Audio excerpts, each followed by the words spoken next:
بسم الله الرحمن الرحيم. அஸ்ஸலாமு அலைக்கும் வரஹ்மத்துல்லாஹி வபரகாத்துஹு.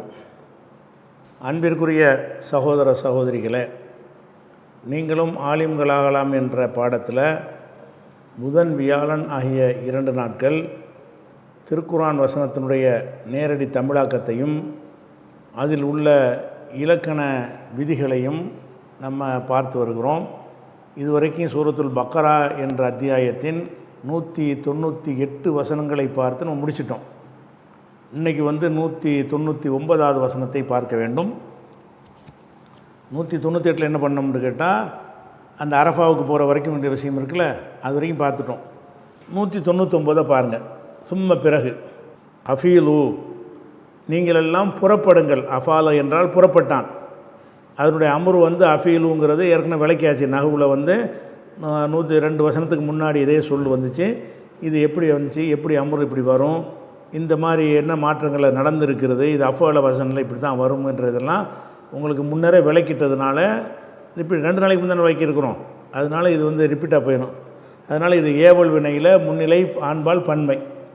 சும்ம பிறகு அஃபீலு, நீங்கள் புறப்படுங்கள்.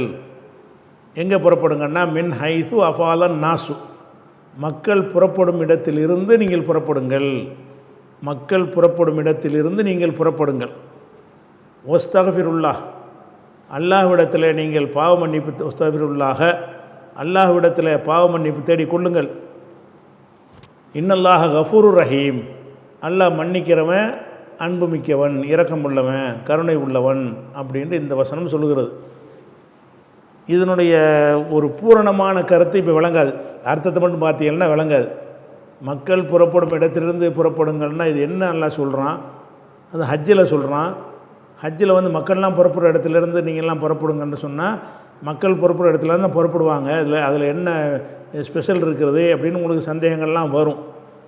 இதனுடைய விஷயத்தை விளங்கிக்கிட்டீங்கன்னு சொன்னால் அந்த சந்தேகம் எதுக்கு இதெல்லாம் சொல்கிறான்னு விளங்கிடும். அதாவது ஹஜ்ஜுடைய கிரியைக்கு நீங்கள் போகும் பொழுது முக்கியமாக நீங்கள் அறிந்திருக்கிற 2 இடங்கள் முஸ்தலிஃபாண்டு ஒன்று, இன்னொன்று அரஃபா. முஸ்தலிஃபாண்டு ஒன்று இடம் இருக்கிறது, அரஃபாண்டு ஒன்று இருக்கிறது. இந்த முஸ்தலிஃபா அரஃபாயை பொறுத்த வரைக்கும், முஸ்தலிஃபா என்பது ஹரமுக்கு உள்ளே வருது, அரஃபாங்கிறது ஹரமுக்கு வெளியே போயிடுது.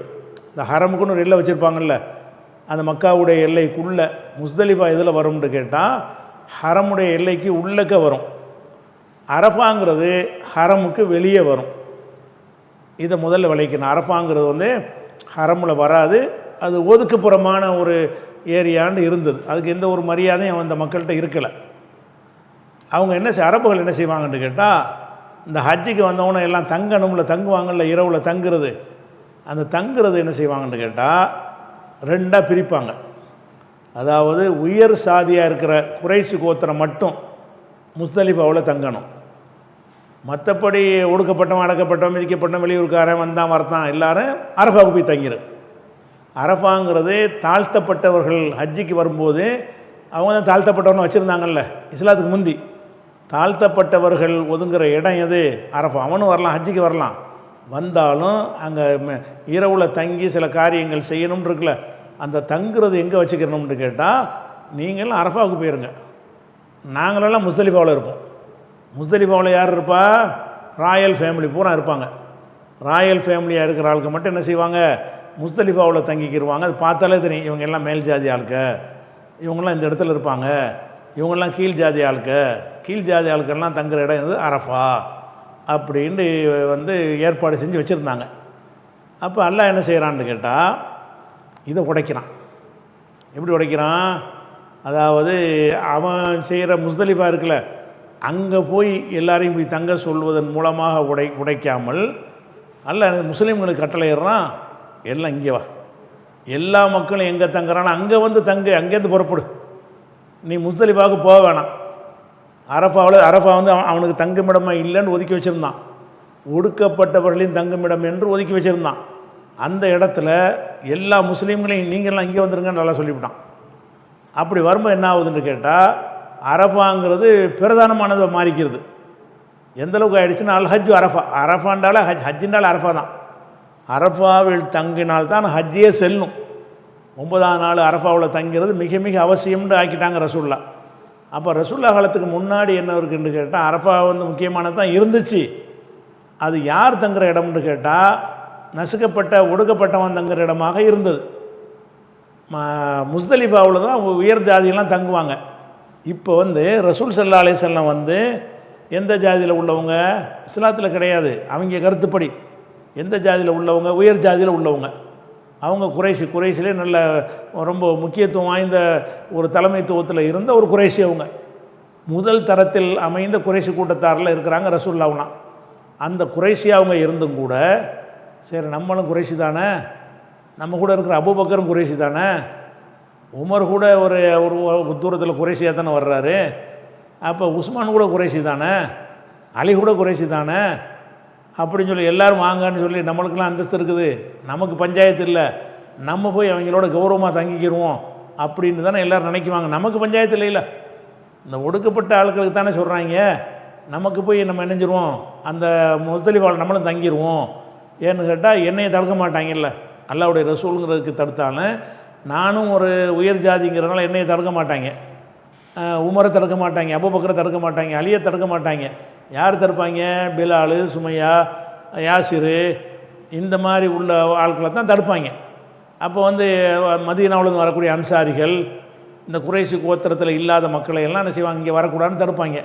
நமக்கு என்ன பஞ்சாயத்து இருக்குது? நம்ம அந்த கௌரவமான இடம்னு எதை நினைக்கிறார்களோ அந்த கௌரவமான இடத்துல நம்மளும் போயிடுவோம் அப்படின்னு சொல்லி ரசூல் ஸல்லல்லாஹு அலைஹி வஸல்லம் போயிருந்தால் அதை வந்து யாரும் குறை சொல்லியிருக்க மாட்டாங்க, அவருக்கு சரிதான்ப்பான்னு சொல்லிடுவாங்க. ஆனால் அல்லாஹ் அதை விரும்பலை, ரசூல்லாம் விரும்பலை. நீ என்னடா மனுஷனை எப்படா ஒடுக்கப்பட்டவன் பிரிக்கப்பட்டவன் பிரிக்கிற, அப்போ நீ அப்படி பிரிப்பாயானால் நான் ஒடுக்கப்பட்டவன் நானும் போய் இருந்துக்கிறேன் போ அப்படி ஆக்கி இந்த முஸ்தலிஃபாவில் உயர்ந்தவன் தான் தங்கணுங்கிறத உடச்சி எரிஞ்சுவிட்டாங்க. இப்போ எல்லாரும் அந்த இஸ்லாத்தை ஏற்ற உயர் ஜாதியெல்லாம் இங்கே வந்துடுறாங்க. இஸ்லாத்தை ஏற்காத அவன் தான் அங்கே நின்றுட்டு இருக்கணுமே தவிர இஸ்லாத்தை ஏற்றுக்கொண்டிருக்கிற உயர் சாதி மக்கள்லாம் எங்கே வந்துடுவாங்க, அவங்களும் அரஃபாவுக்கு வந்துடுவாங்க. அப்போ இது வந்து அந்த தீண்டாமையை வந்து அடித்து தகர்த்து நொறுக்குது. இது ஹஜ்ஜில் வந்து வேறு வேறு காரியங்களில் தீண்டாமை ஒதுக்குனதை விட இந்த செயல் வந்து எப்படி வந்து சில ஒரு வழிபாட்டு தலங்களில் இந்த இடம் வரைக்கும் இந்நாள் வரணும், இந்த இடம் வரைக்கும் இந்நாள் வரணும்னு செஞ்சு வச்சுக்கிறாங்களோ இதே மாதிரியான ஒரு நிலைப்பாடு அன்னைக்கு இருக்கிறது. அதை நபிகள் நாயகம் ஸல்லல்லாஹு அலைஹி வஸல்லத்தின் மூலமாக அல்லாஹ் என்ன செய்கிறான், இந்த வசனத்தின் மூலமாக உடைக்கிறான். எப்படி உடைக்கிறான்? சும்மா ஃபீலு, நீங்கள் புறப்படுங்கள், மின் ஹைஸ் அஃபால் அன்னாஸ், பிற மக்கள் எங்கிருந்து புறப்படுவார்களோ, அரஃபாவிலேருந்து புறப்படுவாங்கள்ல, அங்கேருந்து புறப்படு. அரஃபாவிலேருந்து புறப்பட்டு நீங்கள் எல்லோரும் வாங்க, முஸ்தலிஃபாவிலேருந்து புறப்பட்டு வர வேண்டாம். முஸ்தலிஃபா வந்து உயர்ந்த ஜாதிக்குள்ளே அவன் நினைக்கிறான்ல, அது கிடையாது என்று உடைச்சி தகர்ப்பதற்காக சொன்னதான் இது. இந்த சம்பவத்தை வழங்கினா தான் அந்த ஆயத்துக்கு அர்த்தம் வழங்கும். எதுக்கு செஞ்சாங்கன்னு இது விளங்கலன்னு வைங்க, மக்கள் புறப்படும் இடத்துலேருந்து புறப்படுங்கன்னா என்ன வழங்கும், யாருக்கு வழங்கணும்னு வழங்காது. அப்போ மக்கள் புறப்படுறாங்கன்னா வெகுஜன மக்கள், தாழ்த்தப்பட்ட மக்கள், ஒடுக்கப்பட்ட மக்கள், பிற்படுத்தப்பட்ட மக்கள் எங்கிருந்து புறப்படுகிறார்களோ அந்த இடத்துக்கு நீங்களும் போங்க. உயர்ந்த ஜாதி, இஸ்லாத்துக்கு வந்து உயர்ந்த ஜாதிங்கிறாங்கல்ல, நீனும் அங்கே போயிட்டு அந்த மக்கள் இருந்தே சேர்ந்து புறப்பட்டு வா அப்படின்னு சொல்லி காட்டுறான் அல்லாஹ். இது வந்து எங்கே எதுலன்னு தெரியுது இந்த விஷயம்னு கேட்டால், புகாரியில் இது வந்து நம்ம எடுத்து போட்டு இப்போ குரானில் ஹதீஸில் உள்ளது இல்லை, நம்ம எடுத்து போட்டுக்கிட்டது. புகாரியில் 4520வது ஹதீஸில் வருகிறது. ஆயிஷா நாயகி அறிவிக்கிறாங்க, கானத்து குறைஷும், குறைஷி கூட்டத்தார்களும், ஒமன் தான தீனகா, குறைஷி மார்க்கத்தை ஏற்றுக்கொண்டவர்களும், தீனடா மார்க்கம், தானன்னா ஏற்றுக்கொள்வது கடைப்பிடிக்கிறது, ஒமன் தான தீன குறைஷின், தீனகாண்டா தீன குறைஷின், குறைஷி மார்க்கத்தை ஏற்றுக்கொண்டவர்களும் யகிஃபூன பில் முஸ்தலிஃபா, முஸ்தலிஃபாவில் தான் தங்குவார்கள். அவங்க என்ன செய்வாங்க, முஸ்தலிஃபாவில் தங்குவார்கள். ஓ கானு, அவர்கள் சம்மௌன குறிப்பிடப்படுவார்கள், அல் ஹும்ஸ, அவங்களுக்கு பேர் ஹும்ஸுன்னு பேர். ஹும்ஸுனா மேல் ஜாதிக்காரன், மேல் ஜாதிக்காரன் என்று தங்களுக்கு பேரை வைத்து கொண்டு அவங்க என்ன செய்வாங்க, முஸ்தலிஃபாவில் தங்குவாங்க. ஹும்ஸுகள்லாம் வாங்கன்றுவாங்க. குறைஷின்னு சொல்ல மாட்டேன், குறைஷினா ஒரு கோத்திரத்தை குறிச்சிடும்ல, அப்படி இல்லாமல் குறைஷி அல்லாத வேறு வேறு மேல் ஜாதி இருப்பாங்கள்ல, மேல் ஜாதி பூரா ஹும்ஸு வாங்க, ஹும்ஸ்லாம் இங்கே வந்துருங்க, எங்கே வந்துருங்க, முஸ்தலிஃபாவுக்கு வந்துருங்க. அப்போ யக்கிஃபூன ஃபில் முஸ்தலிஃபா, முஸ்தலிஃபாவில் தங்குவார்கள். இப்போ கானு சம்மவுன் அல் ஹும்ஸ, இவங்க வந்து அந்த கூட்டத்தாருக்கு வந்து ஹும்ஸ் என்று பேர். சம்மவுன்னா பேர் வைக்கப்பட்டு இருந்தார்கள். அல் ஹும்ஸ, ஹும்ஸில் தங்குவார்கள். ஓ கான சாயிருல் அரபி, மற்ற அரபியர்கள் எல்லாருமே யக்கிஃபூன பி அரஃபாத்தின், அரஃபாத்தில் தங்குவாங்க. அவங்கெல்லாம் முஸ்தலிஃபாவில் தங்குவாங்க. மற்ற அரபிகள்லாம் என்ன செய்வாங்க, உள்ளே விட மாட்டாங்க. நீங்கள்லாம் வந்து உங்களுக்கு எல்லை கிடையாது, நீங்கள் வந்து இந்த இடத்தை தாண்டி நின்று தான், தூரத்தில் நின்று தான் நீங்கள் செய்யணுன்ட்டு சொல்கிறாங்கல்ல இங்கே. அதே மாதிரி என்ன செய்வார்னு கேட்டால் யக்கிஃபூன ஃபி அரஃபாத்தின், அரஃபாத்தில் போய் நிற்பார்கள். இப்போ லம்மா ஜா அல் இஸ்லாமும், இஸ்லாம் வந்தபோது அமரல்லாஹு நபியஹு, தனது நபிக்கு அல்லாஹ் கட்டளையிட்டான். அமரல்லாஹு நபியஹு, தனது நபி கட்டளையிட்டுக்கிறான் ஸல்லல்லாஹு அலைஹி வஸல்லம். யஅதி அரஃபாத்தின், அரஃபாத்துக்கு வருமாறும், சும்ம யகிஃப பிஹா, அங்கே தங்குமாறும், சும்ம யுஃபீல மின்ஹா, அங்கிருந்து புறப்படுமாறும் அல்லாஹ் கட்டளையிடுறான். யஅத்தி அன்னு வந்ததுனால யஅத்திய நசபு, அதில் போய் அத்துப்பு செஞ்சதுனால யகிஃப, சும்மன்னு அத்துப்பு வந்துருச்சுல, சும்ம யகிஃப, யகிஃபூண்டு வரனே சும்ம யகிஃபன்னு ஏன் வருதுன்னு கேட்டால் அந்த அன் இருக்கிற காரணத்தினால. சும்ம யுஃபீலூண்டு வரணும், சும்ம யுஃபீலா, இதெல்லாமே அத்துஃபாக இருக்கிறனால, எல்லாமே அந்த யத்திங்கிறதுல அத்துப்பு வச்சதுனால சும்ம யகிஃப பிஹா, சும்ம யஃபீல மின்ஹா, அப்போ யுஃபீல மின்ஹான்னு வந்துடும். அப்போ இஸ்லாம் வந்த பிறகு அதை வந்து அல்லாஹ் மாற்றிட்டான். ஃபதாலிக்க கவுலுஹு தஆலா, இதுதான் அல்லாஹ்வுடைய அந்த கூற்றுக்கு அர்த்தம். தாலிக்க மானா கவுலிஹி தஆலான்னு வச்சுக்கிறேன். அல்லாஹ் சொல்வதுக்கு அர்த்தம் இதுதான் என்று சொல்லிட்டு ஆயிஷா நாயகி வந்து இந்த வசனத்தை ஓதி காட்டுறாங்க. சும்மா ஃபீலு மின் ஹைத் அஃபால் அன்னாஸ் என்று இப்போ நம்ம பார்த்துட்ருக்கோம். 199, இந்த 199 வசனத்தை ஓதி காட்டுகிறார்கள். இந்த தீண்டாமை சம்பந்தமாக நீங்கள் பயான் பண்ணுவதற்கு, மக்கள்கிட்ட பேசுவதற்கு, பல சம்பவங்களை சொல்வதைப் போல் இது முக்கியமான சம்பவமாக என்ன செய்யலாம், எடுத்து காட்டலாம். அந்த ஹும்ஸுகளுடைய ஆதிக்கத்தை ரசூலுல்லாஹ் நினைஞ்சாங்க ஒழிச்சு கட்டினார்கள் என்பது பண்ணிக்கலாம். அதுக்கடுத்து 200வது வசனம். ஃபைதா கலைத்தும் மனாசிக்கக்கும், உங்களுடைய கிரிகைகள், மன்சுக்குன்னா வந்து கிரியை, அதனுடைய பன்மை வந்து மனாசிக்கு. உங்களுடைய மன்சக்குகளை நீங்கள் நிறைவு செய்யும் பொழுது, ஃபைதா கலைத்தும், கலாண்டா பூர்த்தியாக்குறது, கலா செய்கிறதுன்னு வந்து அர்த்தம் செய்கிறாங்க. அப்படி கலாண்டா நிறைவேற்றுன்னு அர்த்தம். ஃபைதா கலைத்தும் கலா தொழுகைலாம் சொல்கிறாங்களே, கலாண்டா செய்யாமல் இருக்கிறதுக்கு பேர் கலான்னு வச்சுருக்கிறாங்க. கலாண்டா செய்கிறதுக்கு பேர்.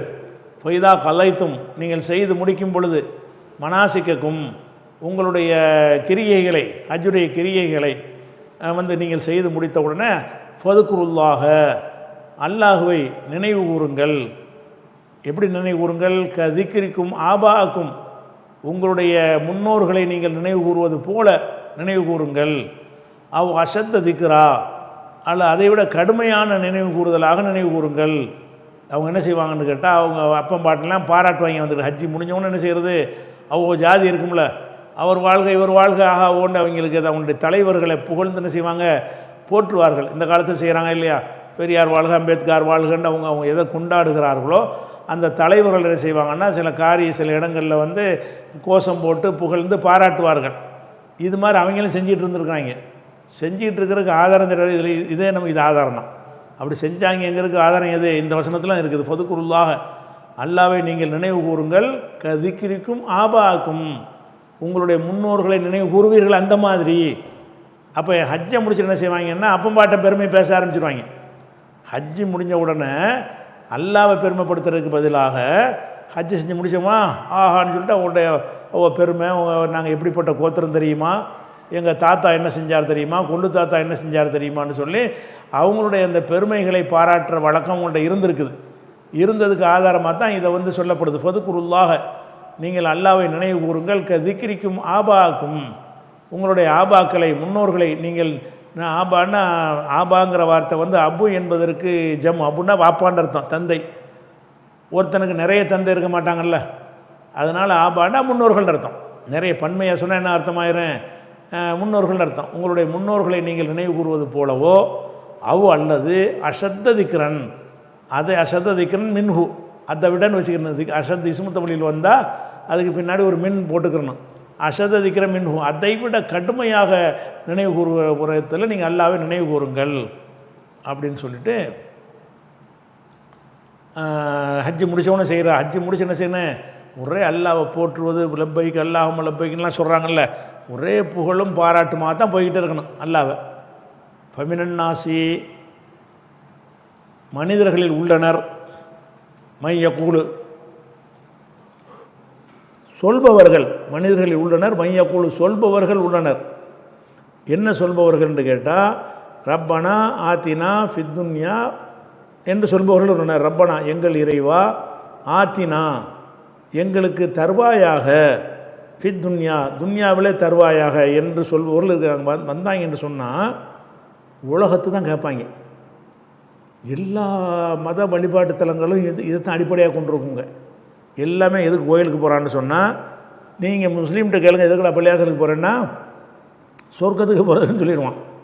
வேறு மதத்தில் போய் கேட்டிங்கன்னா எதுக்கு வந்தீங்கன்னு கேட்டால், புள்ள வரம் கேட்குறதுக்கு வந்திருக்குறோம், காசு பணம் கேட்குறதுக்கு வந்திருக்குறோம், கவலை நீங்கிறதுக்கு வந்திருக்குறோம், சந்தோஷமாக வாழ்வதற்கு வந்திருக்குறோம்.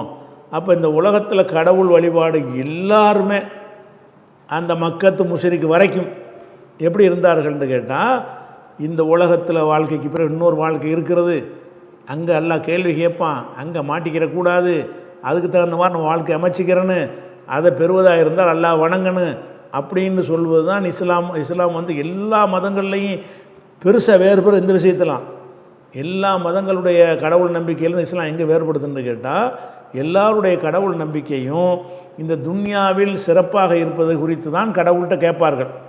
அதுக்கு தான் கோயிலுக்கு போவார்கள், அதுக்கு தான் வழிபாடு நடத்துவார்கள். துன்யாவோட நல்லா இருப்பதற்கு மட்டும் பள்ளிவாசலுக்கு வராத ஒரு சமுதாயம் வந்து இஸ்லாமிய சமுதாயம் தான். மற்ற இல்லை மக்கத்து காஃபிர்கள் வரைக்கும் இவங்க மாதிரி தான் இருந்திருக்கிறாங்க. அதைத்தான் எல்லாம் சொல்லி காட்டுறான். ஃபமினன் நாசி மனிதர்களில் இருக்கிறார்கள்னு வச்சுக்கிறணும். அது எல்லாம் சொல்ல மாட்டேன், நம்மளை விளைக்கணும், ஏற்கனவே பல தடவை விளைக்காச்சு. ஃபமினன் நாசி மனிதர்களில் இருக்கிறார்கள், சில பேர் இருக்கிறார்கள். எந்த மாதிரி சில பேர்? யகூலு சொல்கிறார்கள், ரப்பனா எங்கள் இறைவா, ஆத்தினா எங்களுக்கு கொடு, ஃபித் துன்யாவில் கொடு என்று கேட்கிறார்கள். ஆகிரத்து ஒன்று இருக்குங்கிறதே மென்ஷன் பண்ண மாட்டேங்கிறாங்க, நினைக்க மாட்டேங்கிறாங்க. அங்கே போய் நின்றுட்டு என்ன செய்கிறாங்க, மக்காவை ஹஜ்ஜிக்கு போயிட்டு என்ன செய்வான், அல்லா இதோடு எனக்கு பணக்காரனாக்கிறே, இதோட கஷ்டத்தெல்லாம் தீர்த்துரு, இதோட என்னை செல்வத்தெல்லாம் பெருக்கிரு, இதோட என்னோடய ஆட்டு பண்ணையை பெருசாக்கு, என்னுடைய மாட்டு பண்ணையை பெருசாக்கு, என்னுடைய பேரிச்சம் தோட்டத்தை பெருசாக்கி கொடுத்துரு என்று இந்த துன்யாவுடைய விஷயத்தை தான் கேட்பாங்க. அது வந்தது நம்ம மறுமைக்கு உள்ள ஒரு மார்க்கம், அதெல்லாம் மறுமையெல்லாம் உங்களுக்கு கிடையாது. இந்த சிலை வணங்கிகளுக்கு மறுமையெல்லாம் கிடையாது. அவங்களுக்கு துன்யாவுக்கு உள்ள கடவுள் வழிபடுதே துன்யாவுக்கு நினச்சி தான் எல்லாம் செய்கிறாங்க. எல்லா கடவுள் அதை வீட்டில் வச்சு விளையாடுற சின்ன சின்ன போட்டா வணங்கினாலும் சரி, சிலையை வணங்கினாலும் சரி, கோயிலுக்கு போய் வணங்கினாலும் சரி, போகாமல் வணங்கினாலும் சரி, ஆத்மீகமாக கடவுளேன்னு கூப்பிட்டு வணங்கினாலும் சரி, எது கேட்பான்னா சொர்க்கத்தை கூடுறாள்லான்னு கேட்க மாட்டான், கடவுளேன்னு கேட்க மாட்டான். சொர்க்கம் அப்படின்னா என்னென்னு கேட்பான். இவனுக்கு அந்த துன்யா நம்ம வாழ்கிற உலகத்தில் நல்லா இருக்குன்னா அதுக்கு இவர் ஏதோ ஹெல்ப் பண்ணுவார் அப்படிங்கிறதுனால தான் இவங்கெல்லாம் செய்கிறாங்கல்ல. அது எல்லாம் சொல்கிறான். ஒமினன் நாசி மனிதர்களில் இருக்கிறார்கள், மையக்கூழு சொல்பவர்கள் இருக்கிறார்கள், ரப்பனா எங்கள் இறைவா, ஆத்தினா ஃபித் துன்யாவில் எங்களுக்கு தருவா. இந்த ஆத்தினாங்கிற வார்த்தை என்னன்னு கேட்டால், இது முன்னாடி ஒரு விலைக்கு இருக்கிறேன், மறந்துருப்பீங்கிறதுக்காண்டி சொல்கிறது. அத்தாண்டா என்ன அர்த்தம்? வந்தாண்டு அர்த்தம். அத்தைய அலிஃபு தே ஏ, அத்தைய என்றால் வந்தாண்டு அர்த்தம். இதை வந்து இல்லத்து சட்ட பிரகாரம் அத்தான்னு சொல்லணும். அத்தையன்ற அசலில் இருக்கும். நம்ம எப்படி சொல்லணும்? சட்ட பிரகாரம் அத்தா என்று சொல்லணும். அத்தாண்டா வந்தான்னு அர்த்தம். இந்த வந்தான் என்கிற வார்த்தையை வந்து அஃபலன்னு மாற்றினாங்கன்னு சொன்னால் கொடுத்தாண்டு மாறிக்கணும், சம்மந்தம் இல்லாத அர்த்தமாக மாறிக்கணும். அத்தாங்கண்டா வந்தாண்டு அர்த்தம். அத்தைய அப்படின்னு மாற்றிட்டான்னு வைங்க, அது வந்து என்னன்னா கொடுத்தாண்டு அர்த்தமாயிரும்.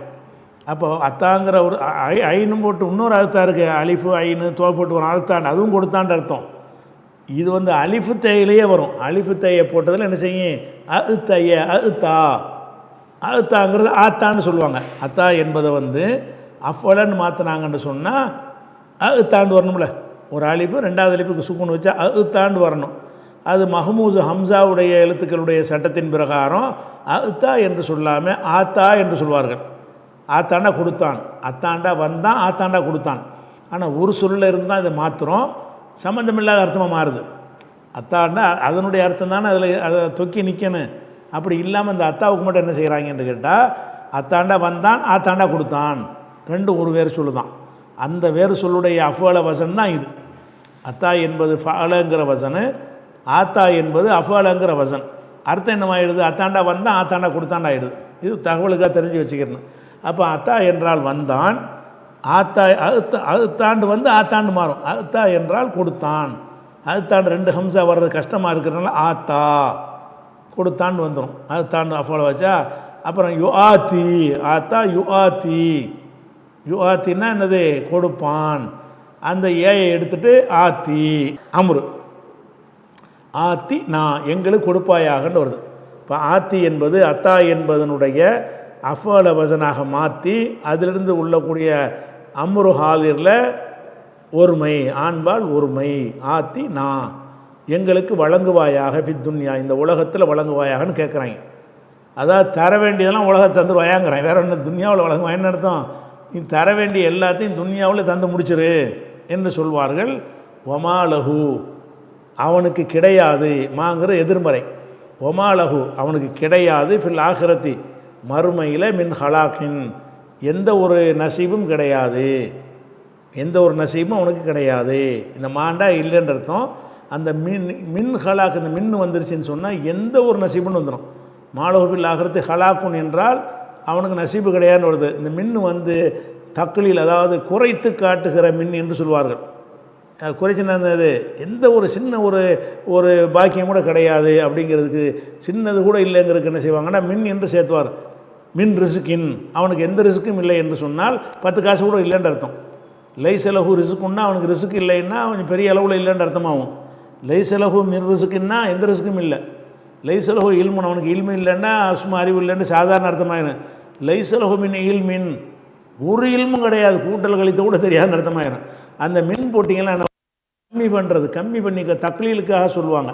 அப்போ ஒமாலஹு அவனுக்கு கிடையாது. எவனுக்கு கிடையாது? ஏவன் துன்யாவிலே கொடுப்பாயான்னு கேட்குறான், அவனுக்கு கிடையாது. ஃபில் ஆகிரத்தி, ஆகிரத்தில் கேட்கலையில் நீ கேட்காது உனக்கு கிடையாது. ஆகிரத்தில் கிடையாது. மின் ஹலாக்கின் எந்த ஒரு நசீபும், ஹலாக்குன்னா நசீபு பாக்கியம், எந்த ஒரு பாக்கியமும் உனக்கு கிடையாது, அவனுக்கு கிடையாது. இது 200 வருஷம் சொல்லிடுறான். அப்போ நீங்கள் ஹஜ்ஜிக்கு போகிறவர்கள் வந்து துன்யா மட்டும் கேட்காதீங்க. உலகத்தில் நல்லா இருக்கணுங்கிறக்கா ஹஜ்ஜிக்கு போகாதீங்க. வேறு எப்படி போகணும்? 201 அதில் வளைக்கிறான். ஒமின்ஹும் அவர்களில் இருக்கிறார்கள், மைய கூழு சொல்பவர்கள் இருக்கிறார்கள். மின்ஹும்னா மினன் நாசி மனிதர்களில் இருக்கிறார்கள், மைய கூழு சொல்பவர்கள் இருக்கிறார்கள். எப்படி சொல்லுவாங்க? ரப்பனா எங்கள் இறைவா, ஆத்தினா எங்களுக்கு தருவாயாக, ஃபித்துன்யா ஹசனா துன்யாவுலையும் அழகானதை தருவாயாக, ஒஃபில் ஆகிரத்தி ஹசனத்தன் ஆகிரத்திலையும் அழகானதை தருவாயாக, வக்கீனா அதா பண்ணார் நரக நெருப்பிலிருந்து எங்களை காப்பாயாக என்று சொல்பவர்களும் இருக்கிறார்கள். ஒரு சில பேர் ஹஜ்ஜிக்கு வந்து துன்யாவை தாண்டு கேட்குறான், ஒரு சில பேர் ஹஜ்ஜிக்கு வந்து இங்கேயும் தான் அங்கேயும் தாண்டு கேட்குறான். நம்ம ஆகிரத்தையும் கேட்டக்கூடாது, அல்லாட்ட போய் துன்யாவும் சேர்த்தான் கேட்கணும். நீ துன்யாவை கேட்பேன் ஆகிரத்தை கேட்பேன்னு துன்யாவை மறந்துட முடியாது. அதுவும் தான் வேணும் நமக்கு. அல்லாஹ் நமக்கு எப்படி கற்றுத்தரான்டா? மின்ஹும் அந்த வரக்கூடிய மக்களில் இருக்கிறார்கள், மைய கூழு சொல்பவர்கள். எப்படி சொல்கிறாங்க? ரப்பனா எங்கள் இறைவா, ஆத்தினா ஃபித்துன்யா இந்த உலகத்தில் எங்களுக்கு தருவாயா, ஹசனத்தன் நன்மையை தருவாயாக, ஒஃபில் ஆகிரத்தி ஆகிரத்திலையும் தருவாயாக, ஹசனத்தன் நன்மையை தருவாயாக, மேலும் ஒக்கினா எங்களை பாதுகாப்பாயாக, அதா பண்ணார் நரகத்தின் வேதனையிலிருந்து நரகத்தின் வேதனையை விட்டும் எங்களை காப்பாயாக என்று சொல்பவர்களும் மனிதர்களில் உள்ளனர். அவங்களுடைய நிலைமை என்ன அடுத்த வசனத்தில் வருது. இதில் உள்ள ஒரு இலக்கண சம்பந்தமாக சொல்கிற விஷயம்னா அதிகமாக ஒன்றும் இல்லை. இந்த கினாண்டு வருதில்ல, இந்த கினாங்கிற விஷயம் வந்து சொன்ன யாபம் இல்லை, வந்துச்சான்னு யாபம் இல்லை, இருந்தாலும் சொல்லிடுவோம். கினாண்டு வருதில்ல, இந்த கினாங்கிற வார்த்தை என்னன்னு கேட்டால், இந்த வாவு வந்து அத்துப்படி வாவு விட்டுருங்க, கினா மட்டும்தான். கினாங்கிறதுல 2 சொல் இருக்குது. கீ ஒன்று நான் ஒன்று, 2 களிமா. அது வார்த்தை 2ஆக இருந்தாலும் அது சொல்லே 2 சொல்லுது. கீண்டு ஒரு சொல்லு, நாண்டு ஒரு சொல்லு. இந்த கீங்கிறது என்னன்னு கேட்டிங்கன்னா, அதான் ஏற்கனவே வக்கான்னு சொல்லலை, வக்கைய வாவு காஃபு ஏ, அதாவது முதல் எழுத்தும் இல்லத்து எழுத்து, கடைசி எழுத்தும் இல்லத்து எழுத்து, நடுவில் இருக்கிற காஃபு மட்டும்தான் இல்லத்து இல்லாத எழுத்து. வக்கையங்கிற வார்த்தையில் இங்கேயும் இல்லத்து அங்கேயும் இல்லத்து, நடுவில் மட்டும் காஃபு இருக்குது, இல்லத்து இல்லாத எழுத்து. நடு எழுத்து மட்டும் இல்லத்து இல்லாமல் இருக்கிறது, முதல் எழுத்துலையும் வாவு இருக்கிறது, 2வது எழுத்து 3வது எழுத்தில் ஏ இருக்கிறது. இந்த மாதிரி வரும் என்று சொன்னால் இதில் என்ன செய்யணும்னு கேட்டால், இல்லத்து சட்ட பிரகாரம் கடைசியில் உள்ள இல்லத்தை தான் கணக்கில் எடுத்துக்கணுவோம். வக்கையன்னு வருதா, வக்கா கையன்னு சொல்லக்கூடாதுல்ல. வக்காண்டா வக்கைய, அது வக்கான்னு சொல்லிடுவோம். அதனுடைய வருங்காலம் என்னன்னு கேட்டால், அதனுடைய எஃப் இலுன்னு வருதுல்ல, எஃப் இலுன்னு வருங்காலம் வந்துச்சுன்னு சொன்னால் அதில் வாவு போயிடும். இப்போ வஜதன் இருக்குது, யௌஜிது அப்படின்னு வந்துச்சுன்னா எஜிதுன்னு சொல்லுவாங்க. வசலன் இருக்கிறது, யௌசிலு என்று வந்தால் எசிலுன்றுவாங்க. எஃப் அலுண்டு வந்தால் போக மாட்டாங்க. சலுண்டு வந்தால் யௌசலுன்னு சொல்லிடுவாங்க. யௌசிலுண்டு வருங்காலம் வந்துச்சுன்னு சொன்னால் எசிலு வசல எசிலு, வசன எசினு, வசஃப எசிஃபு. வசஃபண்டா வர்ணித்தான், வசஃப யௌசிஃபுன்னு சொல்ல மாட்டாங்க, வசஃப எசிஃபு. அதே மாதிரி வக்கைய எஹியு யௌகியு, வக்கான்னா பாதுகாத்தான், யௌகியூன்னு எஃபியில் வருது. அப்போ மாவை போயிட்டு எக்கியும்பாங்க, எக்கியூ. அதாவது இல்லத்துடைய எழுத்தில் ஃபலண்டு வந்து அதில் முதல் எழுத்து வாவாக இருக்கும் என்று சொன்னால் அந்த மாதிரி சொற்களுக்கு என்ன செய்வாங்கன்னு கேட்டால், வருங்கால வினையில் சில சொற்கள் எஃப் இலு என்று வரும், சில சொற்கள் எஃப் அழு என்று வரும். எஃப் அழு என்று வரக்கூடிய நேரத்தில் அதை மாவை வந்து தக்க வச்சுருவாங்க, போக மாட்டாங்க. எஃப் இலுண்டு வர்ற இடமா இருந்துச்சின்னு சொன்னால் அந்த வாவை எடுத்து விட்ருவாங்க, நீக்கி விட்ருவாங்க. அதுக்கு தான் உதாரணம் காட்டினது. வசலன்னா சேர்த்தான், எசிலு சேர்ப்பான், வசஃப வர்ணித்தான், எசிஃபு யௌசிஃபு கிடையாது, யௌசிஃபு அசலு எசிஃபு என்று சொல்லுவாங்க. வக்கஃப நின்றான், எக்கிஃபு நிற்பான். அப்போ இந்த மாதிரி வந்து வர்றதுக்குலாம் அப்படி வந்துருதா. அப்போ வக்காங்கிற சொல்லுக்கு வந்து எஃபிலு தான் வரும், வக்கைய யௌகியு. அப்போ எக்கியுன்னு தான் வரணும். எக்கியுன்னு சொல்லும்போது என்ன செய்யணும், லம்மு கொடுக்கக்கூடாது கடைசியில், இல்லத்துறை எழுத்து எக்கின்னு சொல்லணும். வக்காங்கிற சென்ற காலம் எக்கி, வக்காண்டா பாதுகாத்தான், எக்கி என்றால் பாதுகாப்பான். இதுக்கு இப்போ அமுறு எடுக்கணும், ஏயை தூக்கிடுவோம். தூக்கிட்டு என்ன செய்யணும், கடைசி எழுத்துக்கு ஜசம் செய்யணும். ஜசம் இல்லத்துறை எழுத்து இருக்கிறதுனால அந்த எழுத்தையை அவுட் பண்ணிடணும். கீ மட்டும்தான் மிச்சமாகும், கீ. வக்கா என்பதனுடைய வக்காண்டா பாதுகாத்தான், கீ பாதுகாத்துரு. அப்போ கீங்கிற அந்த ஒரு சொல்லில் அமுறு வருது. ஒரு சொல்ல என்ன வருது, வக்கைய. அந்த வஃபான் இருக்குன்னு வைங்கள, வஃபையன் இருக்குல்ல, ஃபி. வஃபான்னா நிறைவேற்றினான், ஃபி என்றால் நிறைவேற்று. அந்த மாதிரி வந்துடும். ஒத்த சொல்லு தான், ஒத்த ஹர்ஃப் தான் ஒரு களிமாவாக மாறிக்கிறது. அப்போ வக்கா எக்கி என்பதில் வந்து அதுக்கு அமுறு சொல்வதாக இருந்தால் கி, பாதுகாப்பாயாக, கி கியா கூ, கியா கீனன்னு சொல்லுவாங்க. அப்போ கீனா பாதுகாத்துருவாயாகன்னு அர்த்தம். அப்போ கீயோட வந்து எங்கள்னு நான் சேர்த்தோம்னா கினா, எங்களை பாதுகாப்பாயாக. இந்த வாவூஸ் மாத்துப்புக்கு உள்ளது. ப கினா, எங்களை பாதுகாப்பாயாக. அதா பண்ணார், நரக நெருப்பிலிருந்து, நரக நெருப்பை விட்டும் எங்களை பாதுகாப்பாயாக என்று சொல்லக்கூடியவர்களும் மனிதர்கள் இருக்கிறார்கள். ஹஜ்ஜிக்கு வந்துட்டு துன்யாவிலே எல்லாத்தையும் கொடுத்துப்புடுன்னு கேட்குறவனும் இருக்கிறான், துன்யாவிலையும் கூட ஆகிரத்துலேயும் கூட நரக நெருப்புலேருந்து காப்பாற்றுப்பா, அதான் மெயின்னுவாங்க. வந்து என்ன செய்வாங்க, ஆகிரத்தையும் கேட்பாங்க, நரகத்துக்கு பயப்படுவாங்க. திருப்பி ஒருக்கா பாருங்கள், மின்ஹும் அவர்கள் இருக்கிறார்கள், மையக்கூழு சொல்பவர்கள், ரப்பனா ஆத்தினா ஃபி துன்யா ஹசனத்தன், துன்யாவில் எங்களுக்கு அழகானதை கொடுத்துரு, ஒஃபில் ஆகிரத்தி ஹசனத்தன், ஆகிரத்திலையும் அழகானதை கொடுத்து விடு, ஓகேனா அதா பண்ணார், நரக வேதனையிலிருந்து எங்களை காப்பாற்றுவாயா என்று சொல்லக்கூடியவர்களும் மனிதர்கள் இருக்கிறார்கள் அப்படின்னு சொல்லிவிட்டு, உலாயிக்க அவர்கள், லஹும் அவர்களுக்குத்தான், அதையே லமீரா கொண்டு வந்தால் என்ன தான் அர்த்தம் வரும்ல, உலாயிக்க லஹும் அவர்களுக்குத்தான் உள்ளது, நசீபுன் பாக்கியம் இருக்கிறது, மிம்மா கசபு அவர்கள் உழைத்ததற்கான பாக்கியம். என்ன உழைச்சாங்க, அரஃபாவுக்கு வந்தாங்க, முஸ்தலிஃபாவுக்கு வந்தாங்க, கஷ்டப்பட்டு பயணித்து வந்தாங்க, காபா தபாப் செஞ்சாங்க, அது மாதிரி சாயி செஞ்சாங்க, ஜம்ராவில் போய் கல் எரிஞ்சாங்க, என்ன இதெல்லாம் அவங்க செஞ்ச உழைப்பு. இவர்களுக்குத்தான் அவங்க உழைச்சதனுடைய பங்கு இருக்குது. ஹஜ்ஜிக்கிறான்ல உலாய்க்க, இவர்கள் உலாய்க்க லகும்னு போட்டோம்னா, உலாய்க்க என்றால் அவர்கள், லகும்டான்னு அவர்கள் தானே, இப்படி டபுள் சைடு ரெண்டு தடவை வச்சுன்னா அவர்கள் தான் வச்சுக்கிறணும். உலாய்க்க லகும் அவர்களுக்குத்தான் உள்ளது, நசீபுன் பாக்கியம் பங்கு உள்ளது, மிம்மா கசபு அவர்கள் உழைத்தார்களே, சம்பாதித்தார்களே, ஹஜ்ஜிக்கு வந்து இப்போ வணக்கங்கள் செஞ்சார்களே, அதை பற்றி எல்லாம் சொல்கிறான். மிம்மா கசபு அவர்கள் சம்பாதித்ததிலிருந்து அவங்களுக்கு பங்கு உண்டு, கூலி உண்டு. அப்போ துன்யா மட்டும் கேட்டுட்டு போனான்னு சொன்னால் அவன் ஹஜ்ஜும் செய்யலை, உம்ராவும் செய்யலை, தவாஃபும் செய்யலை, ஒரு ஜம்ராவில் எரியவும் இல்லை, சாயும் செய்யலைன்னு அர்த்தம்.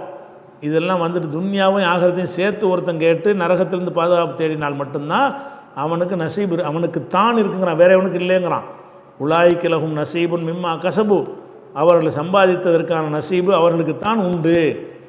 அப்போ இது இப்படி செஞ்சால் தான் ஹஜ்ஜே செல்லும். ஹஜ்ஜுக்கு போய்ட்டு இந்த துவா கேட்கலன்னா ஹஜ்ஜு செல்லாதீங்க.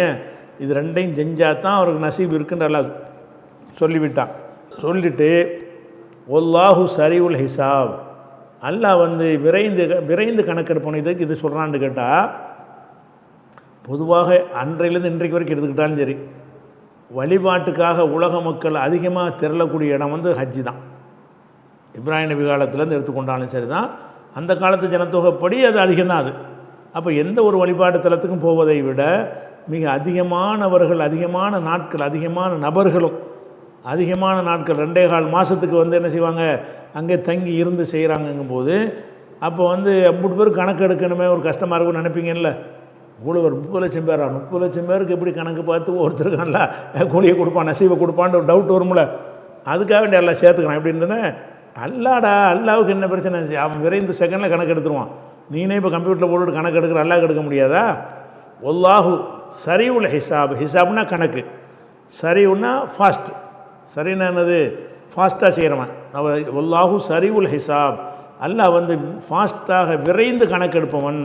அதனால் இவ்வளோ லட்சம் பேர் வந்தாங்களே, மூளையும் துல்லியமாக பார்த்து கணக்கெடுத்து கூலி தருவானான்னு சொன்னால், அது உனக்கு உள்ள கணக்கில் நீ பார்க்காது, அல்லாவுடைய கணக்கில் பார்ப்பான். அவனுக்கு எல்லாமே ஏழும், அவன் எல்லாமே விரைவாக தான் செய்வான். பணம் பண்ண செகண்டில் செஞ்சுட்டு போயிடுவான் அல்லா. அது மாதிரி ஒல்லாஹு சரிவுல் ஹிசாப்னு சொல்லி அல்லாஹ் என்ன செய்கிறான், 202 முடிக்கிறான். சரியா? இது ஒரு விஷயம் முடிஞ்சிருச்சு. அடுத்தது இன்ஷா அல்லாஹ் நம்ம நாளைக்கு பார்க்கலாம்.